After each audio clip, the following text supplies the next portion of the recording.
Tol Gurugam, India macet terjebak 3 jam. Unjuk rasa di Jepang tuntut aturan imigrasi. Wisata Belanda padukan sejarah budaya dan alam.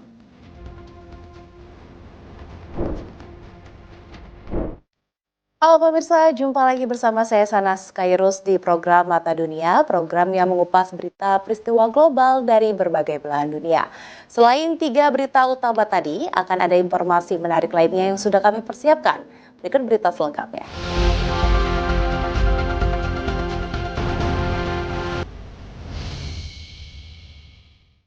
Ya pemirsa, Presiden Prabowo Subianto bertolak menuju Beijing, Cina pada Selasa malam. Kunjungan ini untuk memenuhi undangan Presiden Xi Jinping dalam acara peringatan 80 tahun dan parade militer.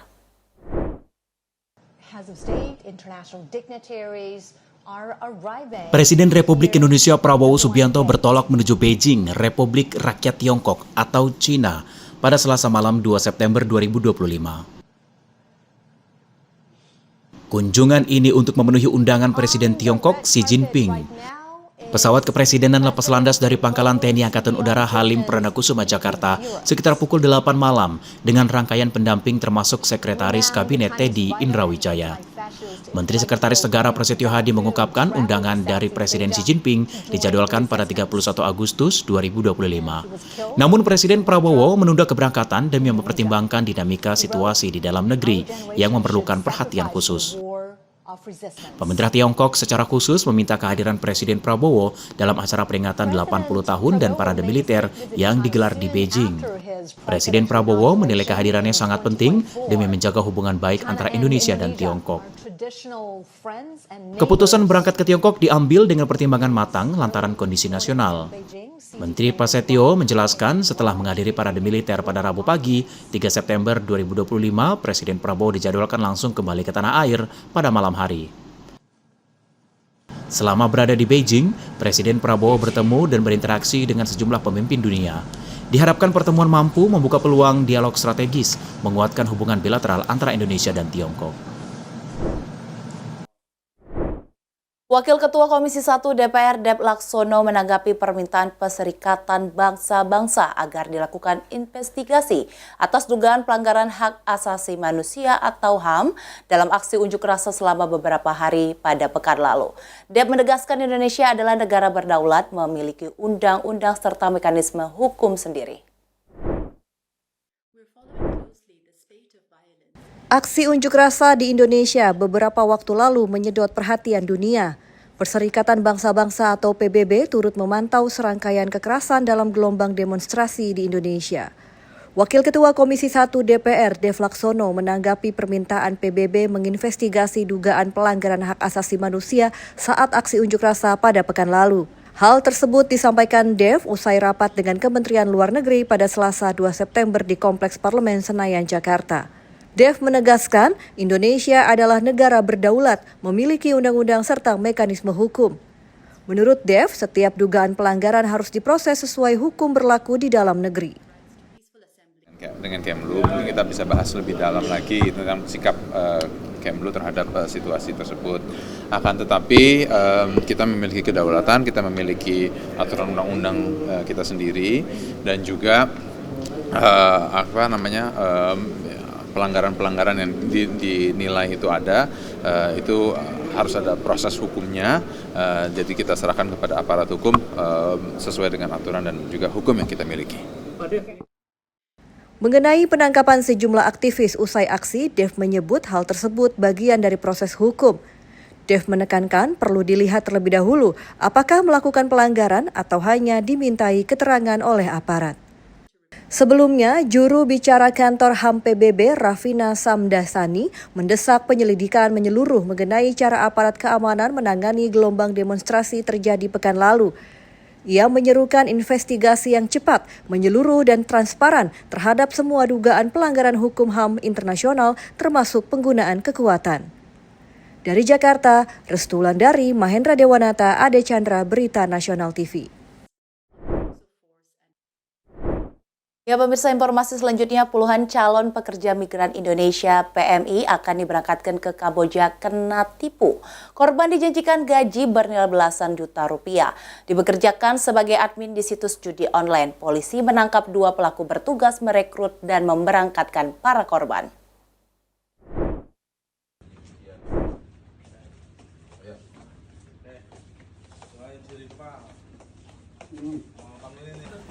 Polisi dari Jatanras Polresta Bandara Soekarno-Hatta, Tangerang, Banten mengamankan 10 pekerja migran Indonesia atau PMI ilegal akan diberangkatkan ke Kamboja. Mereka dijanjikan bekerja sebagai admin situs judi online. Calon pekerja migran Indonesia berusia 20 hingga 25 tahun asal Sumatera Utara. Dari pengakuan mereka diketahui, lowongan pekerjaan ke Kamboja melalui media sosial Facebook dengan gaji senilai 9 hingga 12 juta rupiah. Selain itu, dijanjikan tidak dikenakan biaya apapun, hanya mengirimkan dokumen akan dibuatkan paspor. Hasil pengembangan, polisi membekuk 2 tersangka dalam kasus ini dengan berbagai peran, mulai merekrut korban melalui media sosial hingga keberangkatan ke Bandara Internasional Soekarno-Hatta. Pertama dari iklannya yang membuat tertarik para pencari kerja, yaitu gaji yang ditawarkan. Gaji yang ditawarkan itu kisaran 9 sampai 12 juta, sehingga para pekerja migran ini tertarik dan tidak memikirkan resiko ataupun proses pemberangkatan yang diketahui adalah non prosedural. Selanjutnya, para calon pekerja migran Indonesia ilegal diserahkan ke BP3MI, diberikan edukasi serta dipulangkan.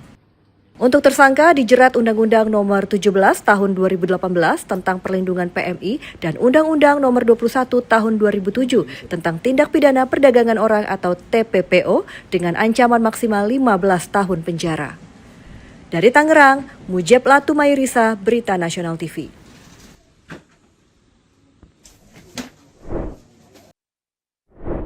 Terjadi kemacetan lalu lintas sejauh 8 km di Jalan Tol Gurugam, India. Kendaraan terjebak kemacetan tidak bisa bergerak lebih dari 3 jam.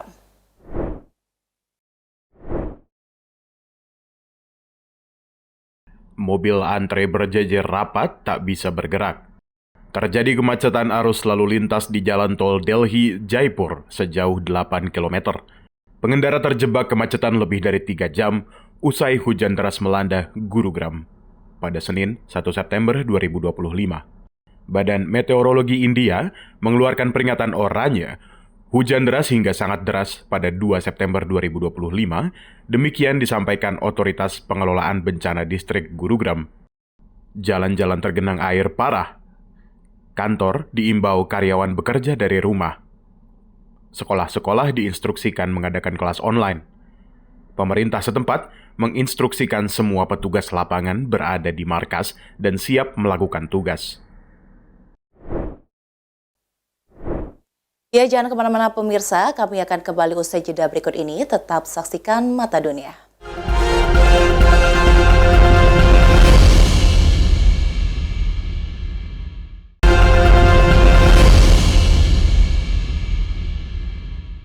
Ya pemirsa, terima kasih Anda masih bersama kami. Seekor ular ditemukan berayap di dalam dinding toilet, membuat seorang pria di Gateshead, Inggris ketakutan. Saat ditemukan, ular melingkar melilit pipa saluran air di kamar mandi.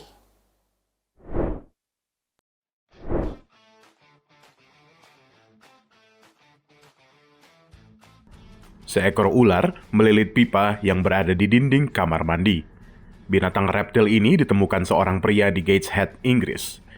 Pria tersebut ketakutan mendapati ular bersembunyi. Dikutip dari The Independent, Kamis 4 September 2025, ular meninggalkan pemiliknya pada malam hari. Tim Invicta Environmental dipanggil menangani dan berhasil mengeluarkan ular tanpa melukai penghuni rumah. Ular tersebut dikembalikan kepada pemiliknya. Ya, Jepang menghadapi gelombang demonstrasi turun ke jalan menyuarakan tuntutan, salah satunya aturan imigrasi.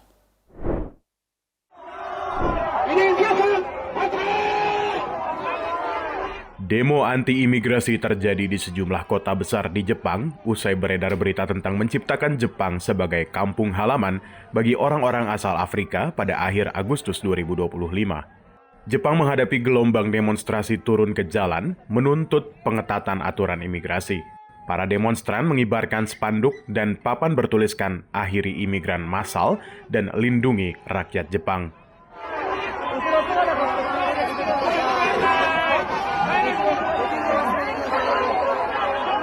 Petugas keamanan berjaga mencegah potensi kericuhan. Kontroversi ini bermula saat Japan International Cooperation Agency atau JICA menetapkan 4 kota di Jepang sebagai simbolis negara Afrika, Mozambik, Nigeria, Ghana, dan Tanzania.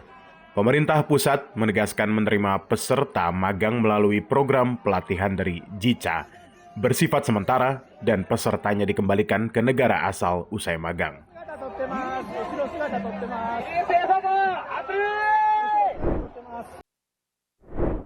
Pemirsa, umumnya wisata mewah mengeluarkan kocek dalam-dalam, namun tidak demikian dengan wisata safari mewah di Afrika Selatan. Di sini, traveler bisa menginap dengan harga seikhlasnya.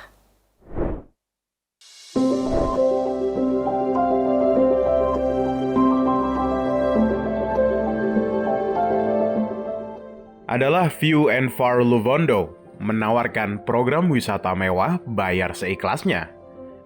View and Far Luvondo adalah sebuah penginapan memiliki program retret safari karbon negatif di Provinsi Limpopo, Afrika Selatan. Dikutip dari Travel Plus Leisure, Kamis 4 September 2025, resor terletak di pegunungan South Pansberg meluncurkan sistem reservasi berbasis pay what you can atau bayar sesuai kemampuan dibuka terbatas untuk pengunjung. Inisiatif tersebut disebut sebagai cara menantang kebiasaan lama agar pengalaman safari bisa diakses lebih banyak orang. Untuk mengikuti program, wisatawan hanya cukup mengisi formulir aplikasi dan menulis besaran biaya yang bisa dibayarkan. View and Far Luvondo terdiri 6 sud tenda di tebing menghadap ke cagar biosfer Vembe UNESCO. Tamu bisa menikmati fasilitas mewah, mulai dari kolam rendam pribadi, dek luas melihat satwa liar, hingga desain ramah lingkungan berbahan kayu eukaliptus lokal. Untuk aktivitas, para tamu bisa jalan-jalan alam memakai jasa pemandu, bersepeda listrik, hingga tur ke Taman Nasional Mapungubwe. Melihat habitat gajah, macan tutul, rusa kutub, hingga singa. Pada Oktober mendatang, penginapan tersebut berencana menghadirkan kereta gantung bertenaga surya sebagai cara unik menikmati panorama. Belanda dikenal dengan negeri kincir angin memadukan sejarah, budaya, dan keindahan alam. Di Belanda bisa menikmati keindahan beberapa kota bisa menjadi salah satu rekomendasi dikunjungi.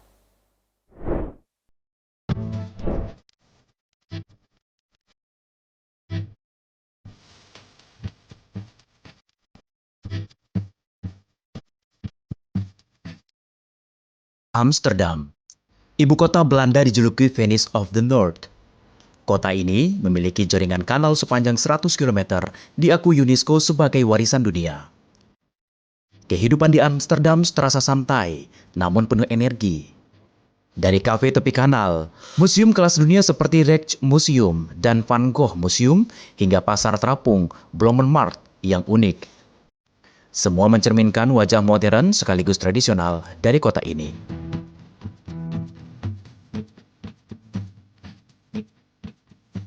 Tak bisa dipisahkan dari Amsterdam, bunga tulip adalah ikon negara Belanda. Meski awalnya berasal dari Kekaisaran Ottoman, tulip menjadi bagian dari sejarah Belanda sejak abad ke-17.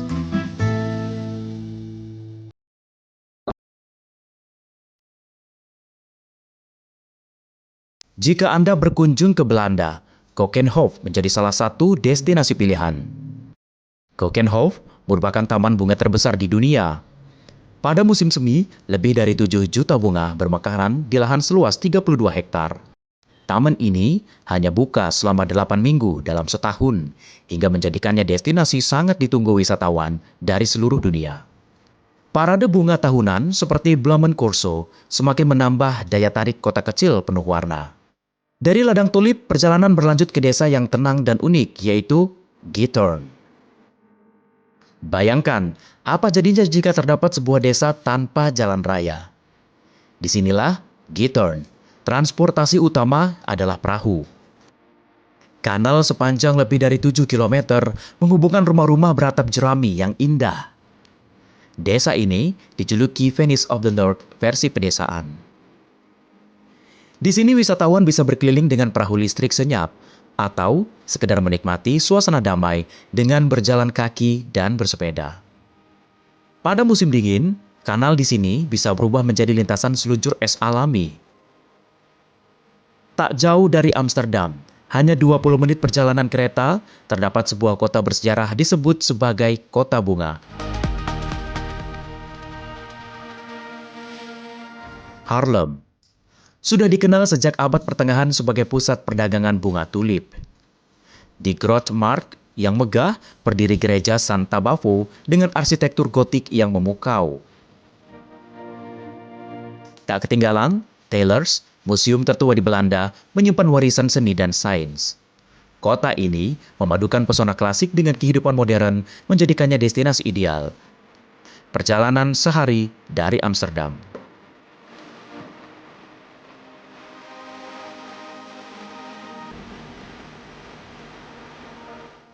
Amsterdam dengan kanal dan museum dunia, Lisse dengan keindahan tulip, Giethoorn dengan pesona desa tanpa jalan, dan Haarlem dengan sejarah serta budaya klasik. Semua menawarkan pengalaman unik, membuat Belanda selalu layak dikunjungi. Belanda merupakan negeri kecil dengan sejuta pesona. Tim Liputan, Berita Nasional TV. Ya pemirsa, kami akan kembali usai jeda berikut ini. Tetap saksikan Mata Dunia.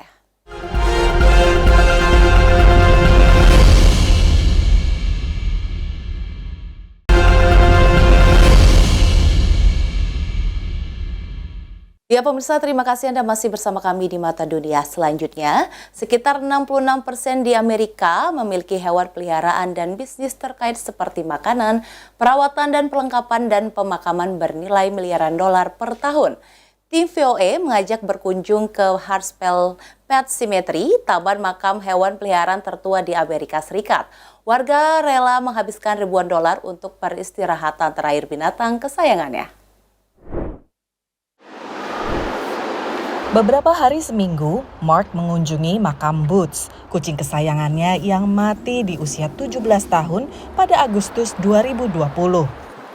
Pria New York ini membayar sekitar $7.000 untuk tempat peristirahatan terakhir Boots di Hartsdale Pet Cemetery. Human cemeteries are sad. This is one of the most cheerful places. When you look at the love that goes behind every plot here, the sayings, the toys, the pinwheels, it's just, I can't think of a better place. Sekitar 70.000 hewan peliharaan dimakamkan di sini sejak tahun 1896. Hartsdale Cemetery merupakan taman makam hewan tertua di AS, berjarak 30 km dari kota New York. Mayoritas yang dimakamkan adalah kucing dan anjing, tapi ada juga hewan lainnya. There's reptiles that are buried here, mice. There's a lion cub that was buried here in 1912 by a Russian princess. There's the ashes of Ming, who's a Bengal tiger, that was buried here a few years ago. There are some monkeys. Juga kuda dan sejumlah burung. Kucing Mariah Carey juga dikubur di sini. Ed Martin mengelola bersama ayahnya yang membeli Hartsdale Pet Cemetery tahun 1974. I've seen what people go through when they lose their pets. And I feel like I'm in a good position where I can help them, and I have helped them, and it makes me want to continue helping them. Tidak ada yang tahu pasti berapa jumlah tempat pemakaman hewan di Amerika Serikat. Tapi Asosiasi Internasional Pemakaman dan Krematorium Hewan memperkirakan ada sekitar 700 hingga 900-an dan ini jumlah yang sangat minim jika dibandingkan dengan tempat makam untuk manusia yang jumlahnya melebihi 120 ribuan di negara ini. Dan apalagi mengingat bahwa jumlah rumah tangga di Amerika Serikat yang memiliki hewan peliharaan lebih dari 66%. Sementara itu di Hartsdale ada sekitar 300 pemakaman per tahun. Pemilik hewan bisa memilih bayar uang pemeliharaan $3.500 atau sekitar 56 juta rupiah di muka atau per tahunnya sebesar $105. Jika uang tahunan berhenti dibayar, maka tanah makam akan kembali dijual. And the pets are taken out and they're cremated. And they don't leave the cemetery. Their remains are scattered over the cemetery grounds. Walau ini tempat makam untuk hewan, ada sekitar 800 manusia yang dimakamkan bersama hewan peliharaan mereka. My wife and I. Bahkan keluarga Martin juga punya blok sendiri, di mana Edward Jr. ingin dimakamkan. Begitu pula Mark Lindbergh yang nantinya ingin dikremasi dan dimakamkan di sebelah Boots. I'm single, I don't know if I'll ever get married, and I can't think of a better place. I live with my cat every day for almost 17 years. Why stop now? Dari Hartsdale, New York, VOA.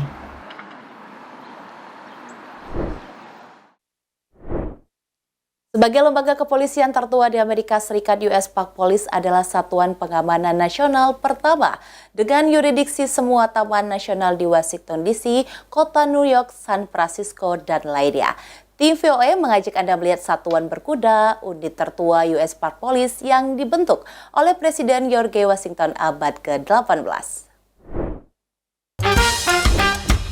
Pasukan berkuda merupakan unit tertua dan kebanggaan kepolisian Taman Nasional AS. Walau dibentuk 1934 hanya dengan seekor kuda yang disewa dari peternak lokal, ini merupakan tradisi yang sudah dimulai ratusan tahun sebelumnya. So the agency was formed in 1791 by George Washington, and our mounted patrol was formed with one horse in 1934. I'm pretty sure though horses have always been a part of the gig because the city was founded with horses. Pada 1976, dalam rangka merayakan proklamasi kemerdekaan Amerika Serikat ke-200, sejumlah istal polisi Taman Nasional dibangun sementara di lapangan National Mall.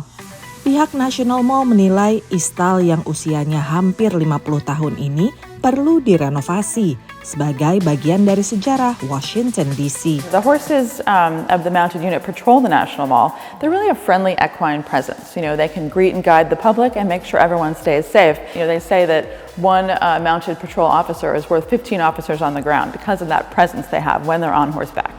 Istal-istal baru yang modern dibangun berkat sumbangan warga dan kelompok. Ini juga berfungsi sebagai pelatihan dan pusat pendidikan. Menurut Anna, bekerja dengan kuda mirip dengan bekerja dengan manusia. So what's special about having a horse as your partner? They have their own personality and you develop a bond with them that's like no other, and the more you work on that bond, the better they behave for you. Layaknya menamai anak, Anna memilih nama khusus bagi kudanya, Sybil. And so I was looking for a great name that was tied to history, American history, that represented a strong female.